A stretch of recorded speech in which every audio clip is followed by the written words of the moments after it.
தினத்துல வயநாடுக்காக நம்ம ஜெபிக்க கடமைப்பட்டிருக்கிறோம்.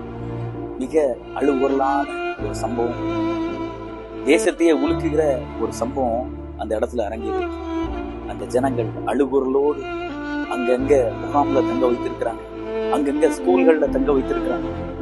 இப்படி கர்ப்பிணி பெண்கள் மிகவும் பாதிக்கப்பட்டிருக்கிறாங்க. பேரிடர் மீட்புக்குள்ள வந்திருக்கிறாங்க. அவங்க நினைத்தால் கூட அவங்க சொல்றாங்க, இன்னும் எங்களால கண்டுபிடிக்க முடியல. உள்ளுக்குள்ளாக மக்கள் மாட்டிக்கொண்டு இருக்கிறாங்க. எத்தனை பேரை தான் எங்களால் காப்பாற்ற முடியும்? அவங்களே திணறாங்க. மக்கள் தவித்து கொண்டு இருக்கிறாங்க. உன்ன உணவு இல்லை. ஆண்டவரே, வயநாட்டில் இருக்கிற மக்களை நீர் கண்ணோக்கி பார்ப்பீராக. உங்களுடைய கரத்தினால் அவர்களை நீங்க தொடுங்க ஆண்டவர். ஆறுதலற்ற நிலைமையில இருக்கிற அந்த மக்களுக்கு ஆண்டவராகிய கர்த்தர் நீர் ஆறுதலை கொடுங்க. நீர் தான் தேர்தலின் தேவன், ஆட்சி தேற்றுகிற தேவன் நீங்க மாத்திரம்தான்.